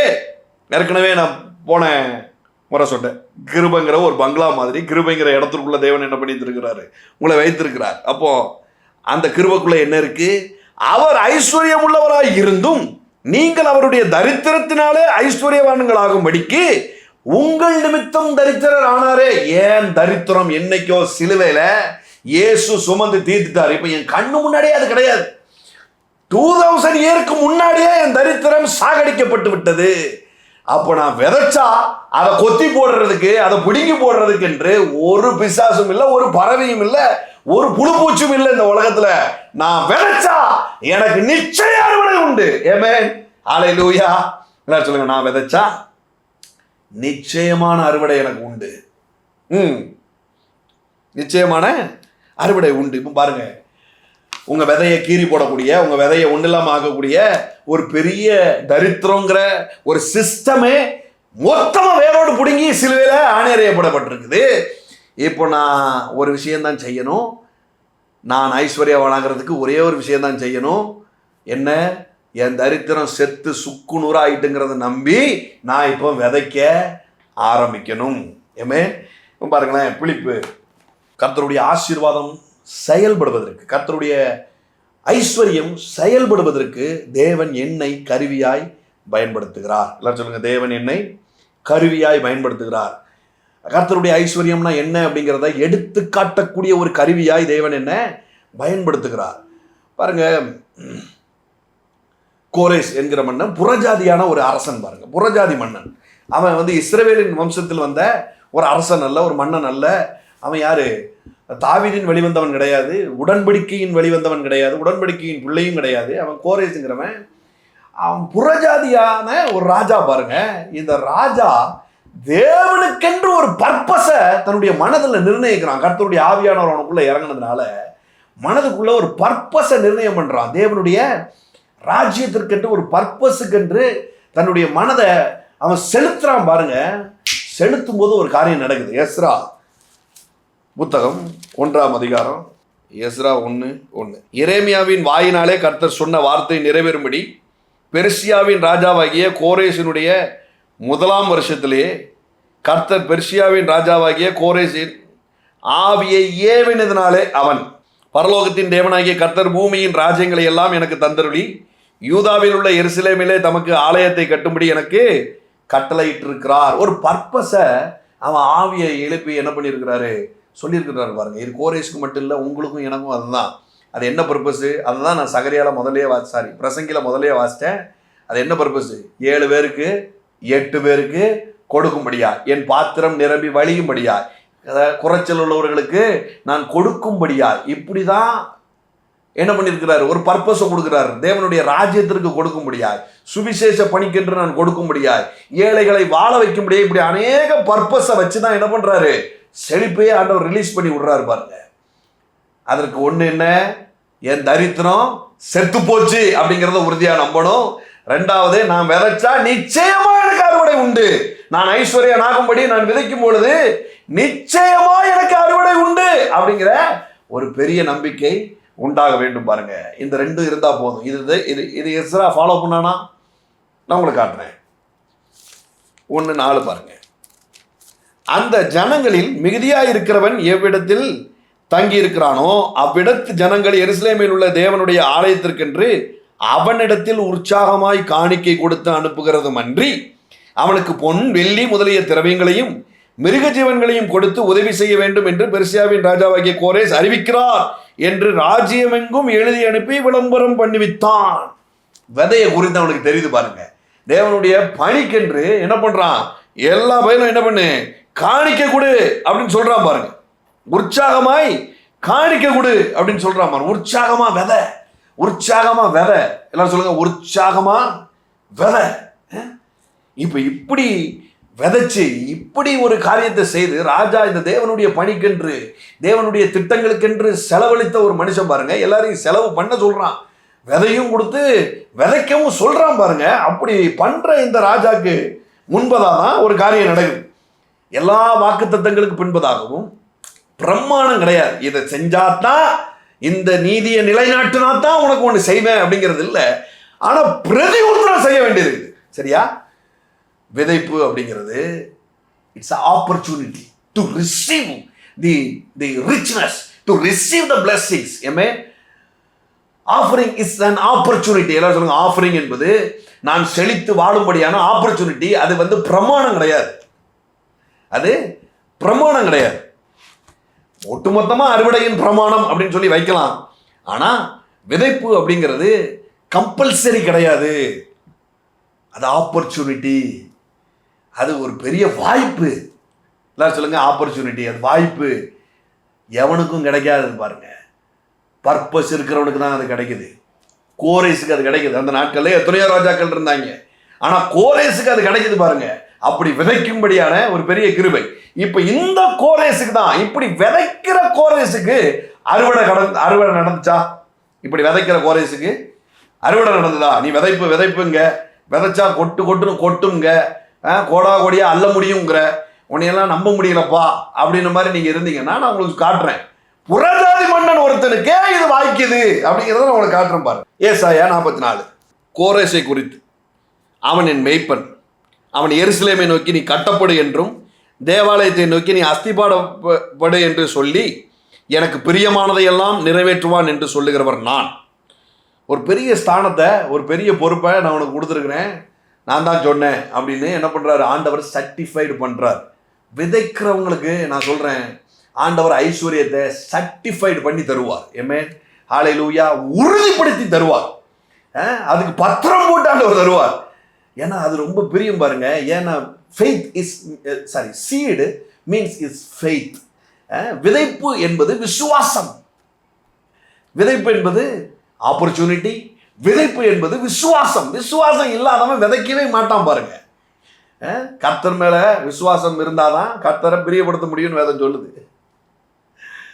அப்ப விசுவாசத்தை காட்டணும் பாருங்க. It's a response. நான் முதல்ல சொன்னேன், விதைப்புங்கிறது பிரமாணம் கிடையாது. விதைப்புங்கிறது ரெஸ்பான்ஸ். விதைப்பு என்பது ஒரு பிரதியுத்தரம். இதை நான் ஏற்றுக்கொள்ளுகிறேன். நீர் என் தரித்திரத்தை ஏற்று சுமந்து தீர்த்து விட்டீர், எனக்காக ஐஸ்வர்யத்தை மட்டும்தான் நீர் வைத்திருக்கிறீர் என்பதை நான் ஏற்றுக்கொள்ளுகிறேன் என்பதற்கான அடையாளம் தான் விதை.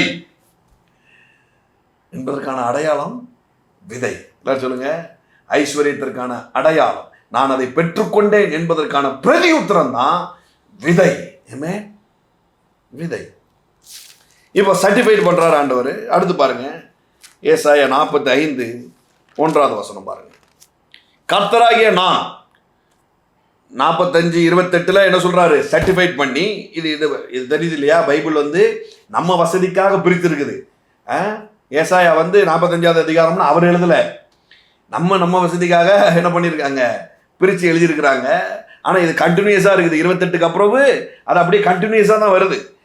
கர்த்தராகிய நான் அபிஷேகம் பண்ணின கோரேசுக்கு முன்பாக ஜாதிகளை கீழ்ப்படுத்தி ராஜாக்களின் இடைக்கட்டுகளை அவிழ்க்கும்படிக்கும் அவனுக்கு முன்பாக வாசல்கள் பூட்டப்படாதிருக்க கதவுகளை திறந்து வைக்கும்படிக்கும் அவனை பார்த்து அவன் வலது கையை பிடித்துக்கொண்டு அவனுக்கு சொல்லுகிறதாவது, நான் உனக்கு முன்னே போய் கோணலால் இவைகளை செவையாக்குவேன், உன்னை பெயர் சொல்லி அழைத்திருக்கிற இஸ்ரவேலின் தேவனாகிய கர்த்தர் நானே என்று அறியும்படிக்கு வெண்கல கதவுகளை உடைத்து.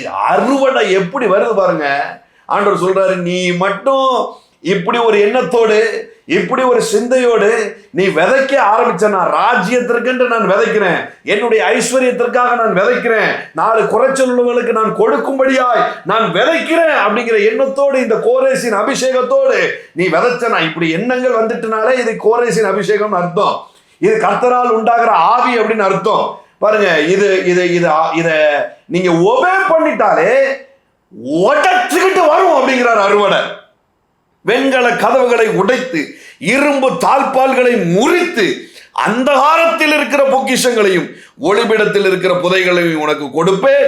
நான் உன் தாசனாகிய யாக்கோபி நிமித்தம் நான் தெரிந்து கொண்ட இஸ்ரவேலி நிமித்தமும் நான் உன்னை பெயர் சொல்லி அழைத்து நீ என்னை அறியாதிருந்தும் உனக்கு நாமம் தரித்தேன். நானே கர்த்தர், வேறொருவர் இல்லை, என்னை தவிர தேவன் இல்லை. அறுவடை எப்படி வருதான்? இஸ்ரவேலின் வம்சத்தில் வந்தவனுக்கு அல்ல, புறஜாதியான ஒரு மனுஷனுக்கு, புறஜாதியான ஒரு ராஜாக்கு விதைக்கும் பொழுது, காணிக்கை செலுத்தும் பொழுது அவன் அறுவடை பொத்துக்கிட்டு வரும் அப்படிங்கிறார் ஆண்டவர். அவனுக்கு நல்ல நம்பிக்கை வந்துருச்சு. ஒரு பர்பஸுக்காக நான் விதைச்சேன் அப்படின்னு சொன்னான், எனக்கு நிச்சயமான அறுவடை உண்டு அப்படிங்கிறத உறுதியா பற்றி கொண்டான் பாருங்க. இது தலைமுறைகளையும் தொடுகிற ஆசீர்வாதம், இது தலைமுறைகளையும் போய் கை வைக்கிற ஒரு ஆசீர்வாதம் பாருங்க. நான் முதலே சொன்னேன், விதைக்கிறவர்களுக்கு தான் ஐஸ்வர்யத்தின் அறுவடை உண்டாகும். என்ன இதுக்காக நீங்க என் மேல என்ன கேஸ் போட்டாலும் பரவாயில்ல, நான் உறுதியா சொல்லுவேன், எந்த கோர்ட்லையும் சொல்லுவேன், விதைச்சா மட்டும்தான் அறுவடை. விதைக்கலன்னா வெறும் வடை கூட கிடைக்காது. விதைக்கலன்னா வெறும் வடை கூட கிடைக்காது. பிலிப்பியர் 4:12. தாழ்ந்திருக்கும் எனக்கு தெரியும், வாழ்ந்திருக்கும் எனக்கு தெரியும், எவ்விடத்திலும் எல்லாவற்றிலும் திருப்தியாக இருக்கவும் பட்டினியாக இருக்கவும் பரிபூர்ணம் அடையவும் குறைவு உடையவும் போதிக்கப்பட்டேன். என்ன போதனை? என்னை பலப்படுத்துகிற கிறிஸ்துவினாலே எல்லாவற்றையும் செய்ய எனக்கு பலன் உண்டு. நிறையா வேறு இந்த வசனத்தை வச்சுட்டு என்ன பண்ணிடுவாங்க, திருப்தியாக இருக்கவும் பட்னியாக இருக்கவும் நீ கற்றுக்கிடணும்ப்பா, பரிபூர்ணம் அடையவும் குறைவு உடையவும் நீ கற்றுக்கிடணும் அப்படின்னு சொல்லுவாங்க பாருங்க. இது எல்லாம் அவர் என்ன சொல்கிறாருன்னா,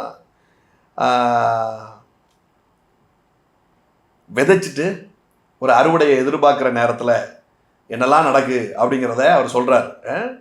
அறுவடையின் டைமில் சில தாழ்ச்சி மாதிரி இருக்குது, நடக்காத மாதிரி இருக்குது, குறைவு படுற மாதிரி இருக்குது. இந்த மாதிரி டைம்லலாம் என் மனநிலை எப்படி இருக்குது அப்படிங்கிறது தான் அவர் சொல்கிறார்.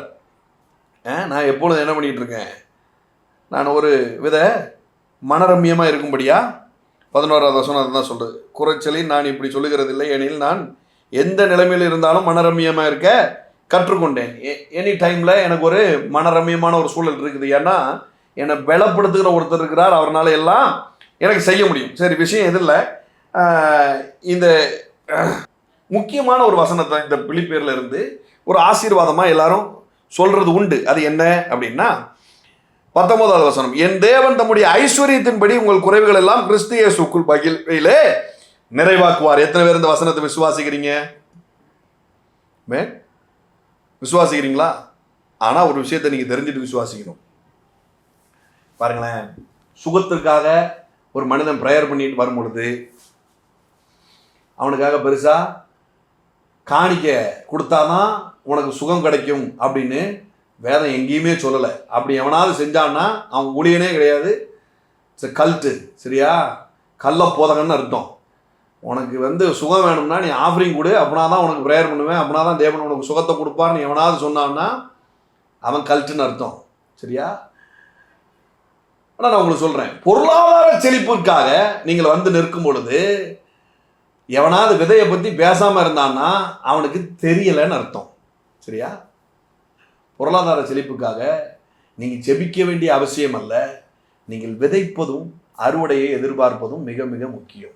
எல்லாரும் சொல்லுங்கள், விதைப்பதும் அறுப்பதும் ரொம்ப முக்கியம். இப்போ பாருங்களேன், இந்த வசனம், என் தேவன் தம்முடைய ஐஸ்வர்யத்தின்படி உங்கள் குறைகள் எல்லாம் கிறிஸ்து இயேசுவுக்குள் மகிமையிலே நிறைவாக்குவார் அப்படின்னு பிலிப்பு பட்டணத்திற்கு பவுல் சொல்றாரு பாருங்க. பிலிப்பு சபைக்கு அவர் எழுதி சொல்றாரு. அதுக்கு முன்னாடி உள்ள வசனத்தை கொஞ்சம் வாசித்து பார்க்கணும். 17வது வசனத்தை பாருங்க. உபகாரத்தை நான் நாடாமல் உங்கள் கணக்குக்கு பலன் பெருகும்படியே நாடுகிறேன். எவன்டா தருவீங்க அப்படின்னே நான் பார்க்காம உங்களுக்கு ஒரு அக்கௌண்ட் ஓப்பன் ஆயிருக்கு, அதுல ஃப்ரூட் வரணும் அப்படின்னு சொல்லி நான் பார்க்கறேன். இதுல பலன் வந்திருக்கு பாத்தீங்களா, பலன் பெருகும்படிக்கு அப்படின்னு வந்திருக்குது. ஆங்கிலத்தில் ஃப்ரூட் அப்படின்னு வந்திருக்குது. இது ஒரு காரியத்தை செய்யறப்பா அது நிமித்தமா ஒரு அக்கௌண்ட் ஓப்பன் ஆயிடுச்சு, அதுல ஃப்ரூட் வரணும் அப்படின்னு சொல்லி நான் பார்க்கறேன் அப்படிங்கிறாரு. ஃப்ரூட் வரணும். எல்லாரும் சொல்லுங்க, ஃப்ரூட் வரணும். எல்லாம் எனக்கு கிடைத்தது, பரிபூரணம் உண்டாயிருக்கிறது. உங்களால் அனுப்பப்பட்டவைகளை சுகந்த வாசனையும் எல்லாரும் சொல்லுங்க, உங்களால் அனுப்பப்பட்டவைகளை. என்னன்னா, இந்த பிலிப்பி பட்டணம் இவருக்கு ஆஃபரிங் அனுப்புது. இந்த ஆஃபரிங்கை அவர் புகழ்ந்து சொல்றார். நீ அனுப்புன பாத்தியா, அது சுகந்த வாசனையா இருக்கு. நீங்க பாருங்க, நீங்க போடுற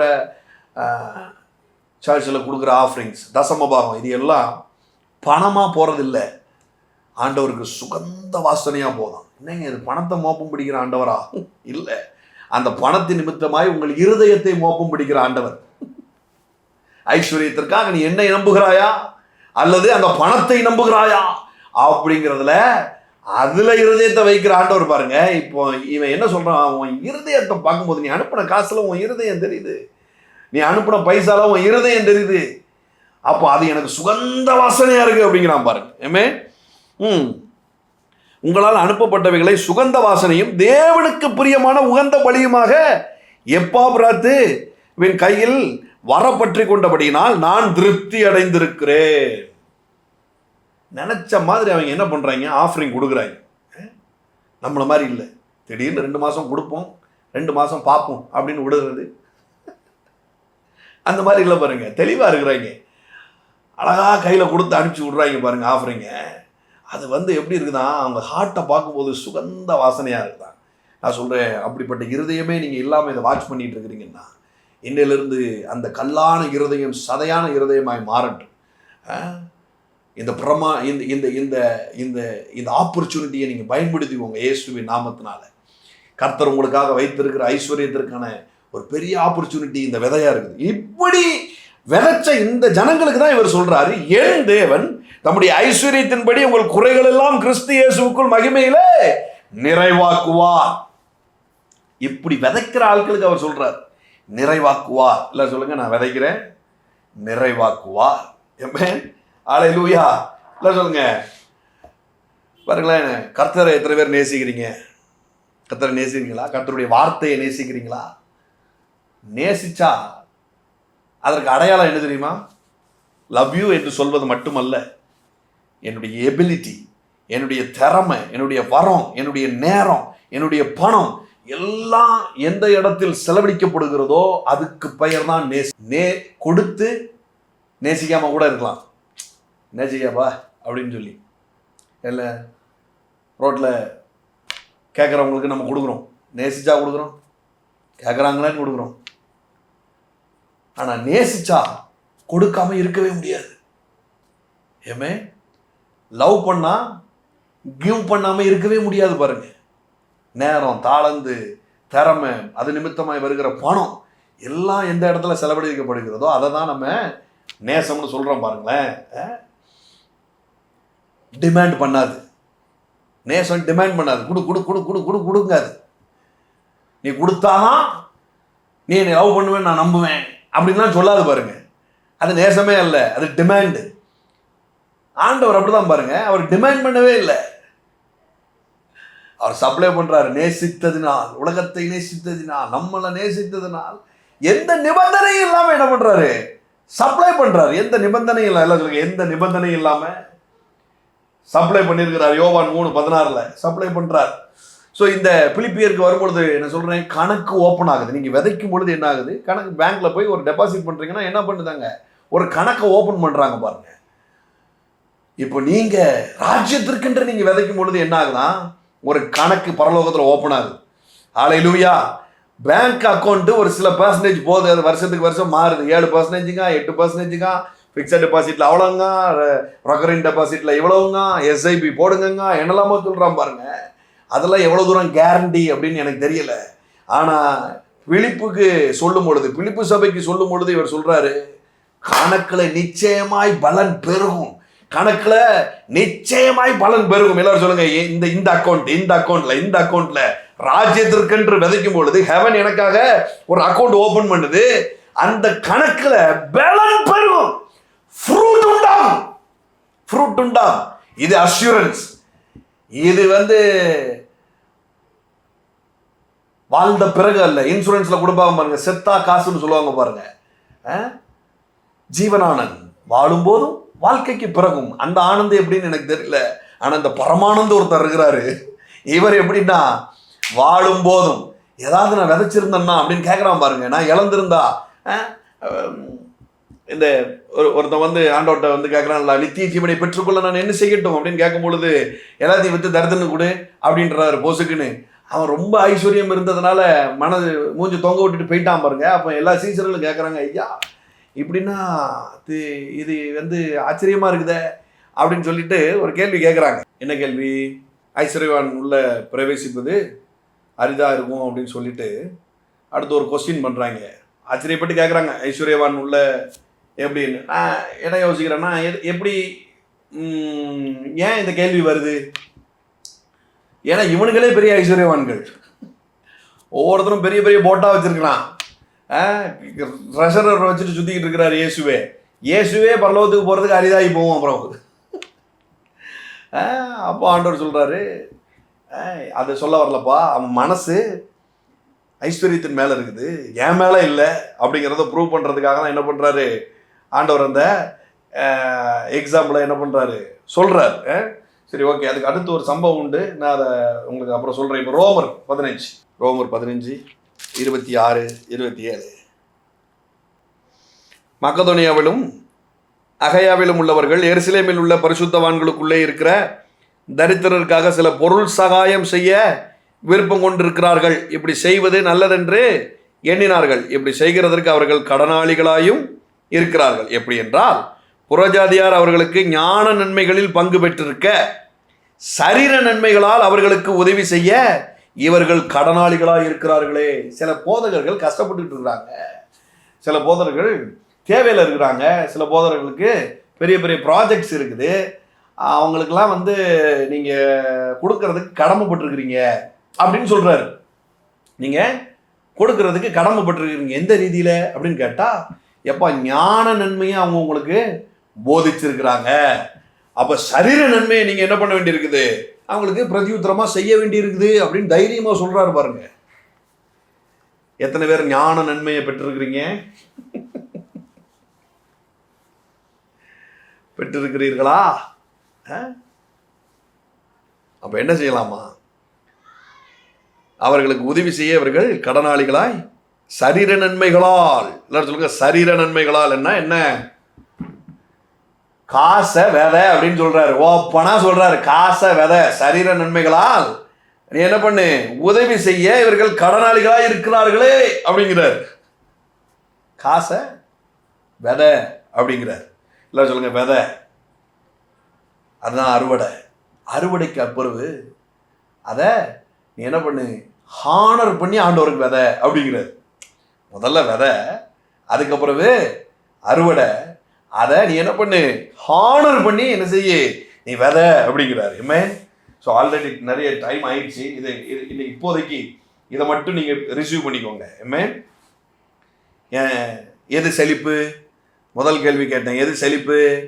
நான் நல்லா இருக்கிறேன், எனக்கு கரண்ட் பில்லை போகுது, எனக்கு பிள்ளைகளுக்கு ஃபீஸ் கட்டியிருந்தேன், ஒன்றும் பிரச்சனை இல்லை பிரதர், நல்லா போயிட்டு இருக்குங்கிறது செழிப்பு அல்ல. 7 பேருக்கு 8 பேருக்கு என்ன பண்ண வேண்டியிருக்கு, நீ கொடுக்கணும். அதுதான் செழிப்பு. என் பாத்திரம் நிரம்பி வழிகிறது அப்படின்னு சொல்றான் பாருங்க, அதுதான் செழிப்பு.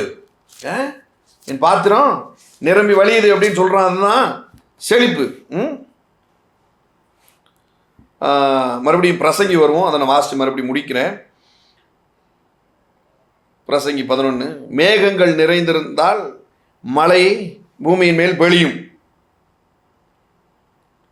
எப்படி விதைப்பு பற்றி சொல்கிறாருன்னா, எப்போ மேகம் இருந்ததுன்னா கண்டிப்பாக மழை பெய்யும், நீ விதைச்சா கண்டிப்பாக உனக்கு அறுவடை உண்டு அப்படிங்கிறத மழையோட ஒப்பிட்டு பேசுறாரு பாருங்க. கருமேகம் வந்ததுன்னா மழை பெய்யறது எவ்வளவு கன்ஃபார்மோ, அந்த மாதிரி நீ விதைய தூவுனா பலன் வருகிறது கன்ஃபார்ம்.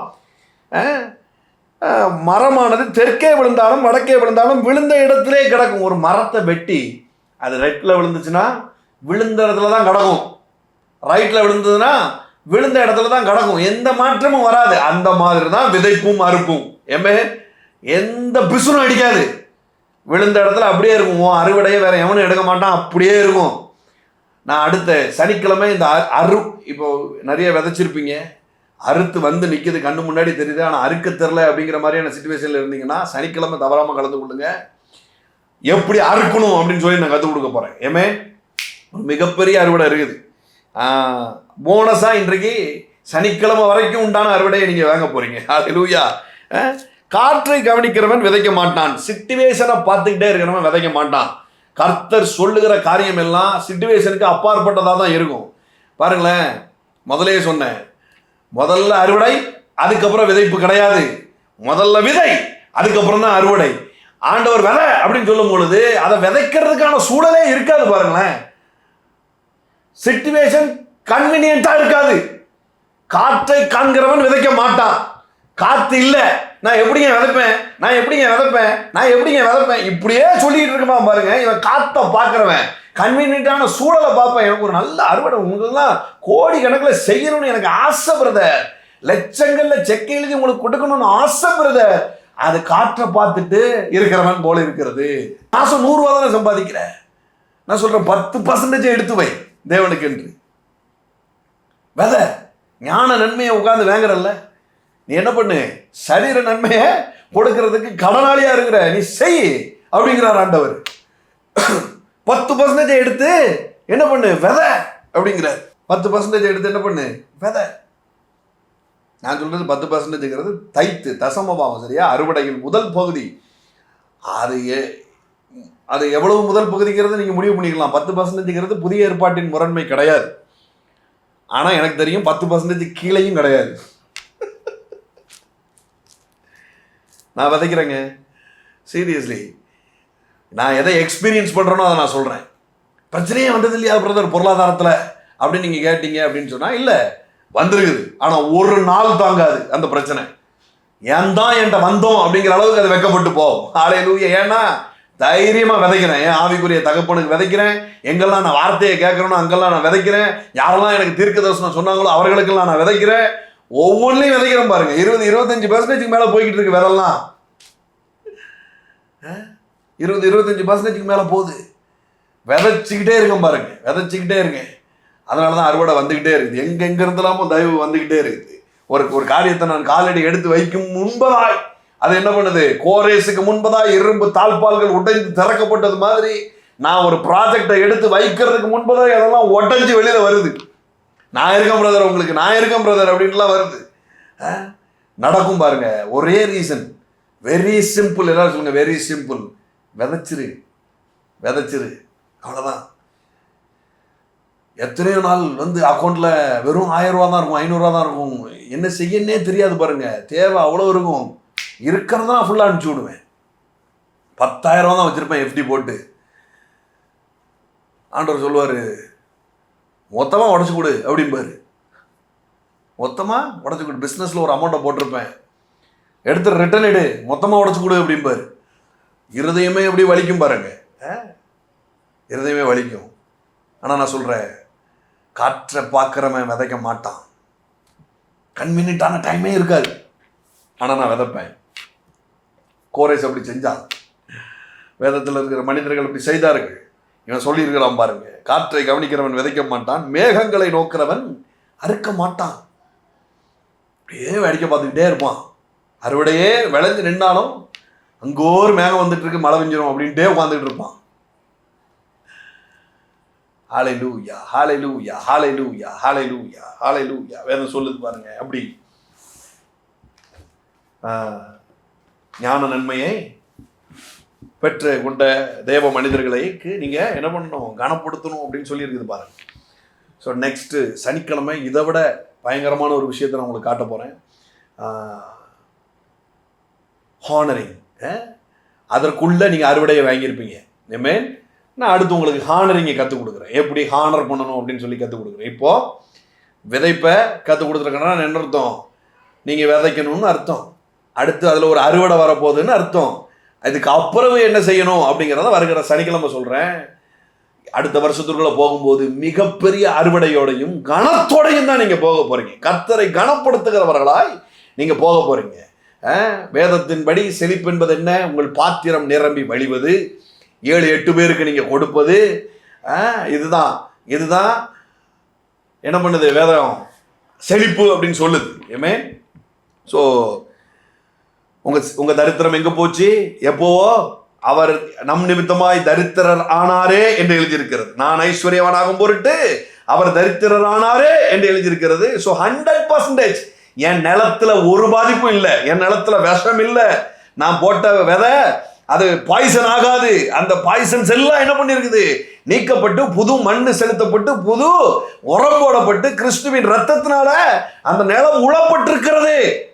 அவர் சரீரம் உழப்பட்டது போல என் நிலமும் உழப்பட்டிருக்குது. இப்ப நான் விதைக்கும் போது நிச்சய அறுவடை எனக்கு உண்டாயிருக்கிறது. ஹல்லேலூயா. அப்படியே கண்களை மூடி கைகளை உயர்த்துங்க. Thank you Lord father, thank you father. ஒரு நோக்கத்தோடு இந்த நாளில் இதை கேட்க வைத்திருக்கிறீங்க டாடி. விதைப்பு குறித்து நீர் சொல்லியிருக்கிறீர் என்றால் ஒரு அறுவடையை வைத்துக் கொண்டுதான் இதை நீர் எங்களுக்கு கற்றுக் கொடுக்கிறீர். ஹல்லேலூயா, ஹல்லேலூயா. கட்டாயமாயும் அல்ல, விசனமாயும் அல்ல. நீங்க சொல்லியிருக்கிறீங்க விதைக்கிறவனுக்கு அறுவடை உண்டாகும் என்று எழுதியிருக்கிறது. மரமானது வெட்டப்பட்ட இடத்துல வலது பக்கத்துல விழுந்தா வலது பக்கத்துல தான் கிடக்கும், இடது பக்கத்துல விழுந்தா இடது பக்கத்துல தான் கிடக்கும் என்பதை போல விதைச்சா அறுவடை நிச்சயம் என்று எழுதியிருக்கிறது. ஹல்லேலூயா. மேகம் வந்தா மழை பொழியும். எவ்வளவு ஊர்ஜிதமோ எவ்வளவு உறுதியோ அவ்வளவு உறுதியாய் அவைகள் இருக்கிறது. ஆகாரத்தின் மேல் தண்ணீரை தூக்குகிறவன் அதன் பலனை காண்பாமல் இருப்பதில்லை என்று எழுதியிருக்கிறது.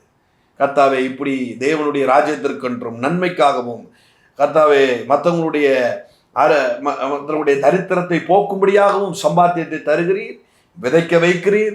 இந்த விதைகள் எல்லாம் கோரேசுக்கு அந்த அபிஷேகத்தினாலே எப்படி தகப்பனை வெண்கல கதவுகளை உடைத்து இரும்பு தாழ்பால்களை முறித்து கொண்டு வருகிறதோ அதே மாதிரி சப்போர்ட்டும் பணங்களும் அறுவடைகளும் இவர்களை நோக்கி வரட்டுண்ட. பிலிப்பு சபைக்கு சொல்வது மாதிரி தகப்பனே, இவர்களுக்கான இன்றைக்கு ஒரு கணக்கு ஓப்பனாக இருக்குது.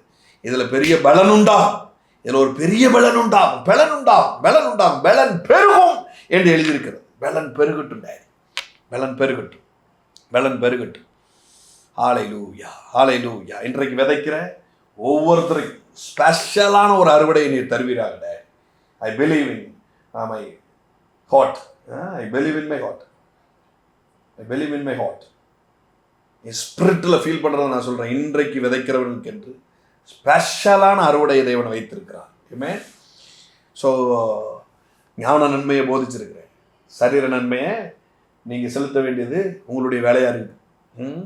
ஸோ இன்றைக்கு விதைங்க, மிகப்பெரிய அறுவடையை தேவன் உங்கள் வாழ்க்கையில் சப்ளை பண்ணுவார். என் தேவன் தம்முடைய மகிமையின் ஐஸ்வர்யத்திலிருந்து உங்கள் குறைகளை எல்லாம் நிறைவாக்குவாராக, குறைகளை எல்லாம் நிறைவாக்குவார். இது ஆன்லைனில் பார்த்து விதைக்கிற ஒவ்வொருத்தரையும் அதே வார்த்தையை சொல்லி நான் பிளஸ் பண்ணுறேன் டாடி.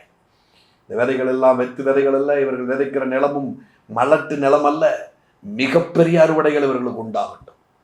இரட்சகரும் மீட்பருமான இயேசுவின் நாமத்தினால பிதாவே, ஆமென், ஆமென். So bless you